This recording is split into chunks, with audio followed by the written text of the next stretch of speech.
Hi, I'm Greg Autry, and I want to talk to you about Death by China, the new book by Peter Navarro and I. We're going to tell you a very different story of China than the one that you're probably familiar with. Many Americans have swallowed the tale that China's undergoing some sort of economic miracle, led by the unique ideas of Deng Xiaoping embracing free market reforms and the progressive policies of current leaders like Jintao and Wen Jiabao. Our memories of the atrocities of Tiananmen have been swept away by a brilliant Olympics on TV. And when you're standing in Shanghai, on the Bund, looking across the river at the daring night skyline of Pudong, it is hard to see China as anything but a positive, forward-thinking society ready to take a great lead in world affairs. Frankly, nothing could be further from the truth, and that's the story that Death by China tells.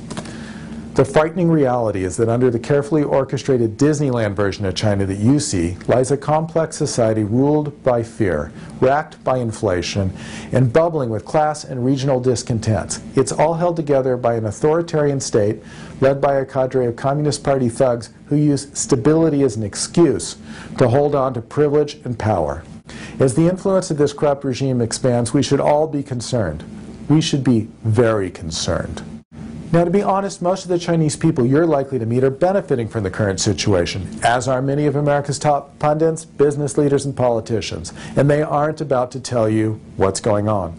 They don't want to know themselves. They sweep it under the carpet and they take you out for another great dinner and a lot of drinks. So when China takes some Uyghur protester, artist, religious leader, or Nobel Prize winner and throws them into a labor camp, our China apologists continue as if we were describing some civilized society. Death by China is here to break that code of silence. Much of corporate America now is simply paying lip service to free markets while profiting from the exploitation of Chinese labor. Labor kept cheap by a police state that busts unions and busts heads. Our CEOs and shareholders are benefiting from the wanton destruction of China's environment and from the innumerable ways that China cheats America and the world in trade. However, they can no longer hide the fact that the long-term benefits of this so-called free trade with a most unfree partner have not accrued to all nations.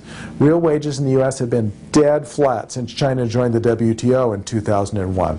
And unemployment has reached a level of perniciousness that even the most gargantuan stimulus package can't stop. The low-pay, no-benny service sector jobs selling Chinese goods to other Americans that are now being created will never support a family the way our lost manufacturing sector did.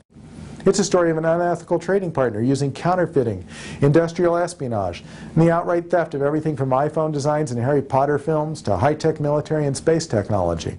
When American firms try to ship their goods to China, they're blocked by this great wall of protectionism that includes everything from outright tariffs to forced partnerships, domestic content requirements, and forced technology transfers. All of this happens in the context of a blatantly manipulated currency that puts a 40% tax on American products while subsidizing China's exports. The authoritarian regime in Beijing is the enemy of world trade and economic freedom, not its poster child. Death by China documents how every cart full of Chinese goods, some of which are downright deadly, is another job lost not just in St. Louis and in Portland, but also in Kyoto, Paris, and Manchester. That's because China's threat isn't limited to just China or America. So we explore China's new imperial adventures in Africa and Latin America, where naive trade agreements bring in cheap Chinese goods that destroy textile and other high-value jobs and ship all those countries' precious raw materials off to Guangzhou. China moves up the value chain on the backs of its slave labor, and workers around the world are left with low-paying extraction jobs or nothing at all.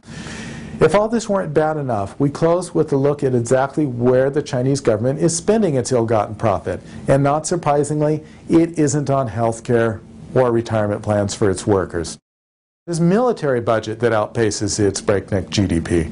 Our trading partner is preparing to kill us and to push the U.S. out of its role as peacekeeper of the Pacific so that it can have its way with Taiwan, Japan, Korea, India, and Vietnam. Death by China covers the dragon's fearsome new arsenal, from the emerging fleet of aircraft carriers and nuclear-armed submarines to the stealth fighters and space weaponry.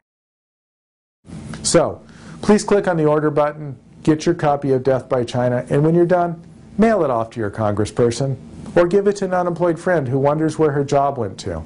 You'll be doing America, China, and the world a favor. Thank you.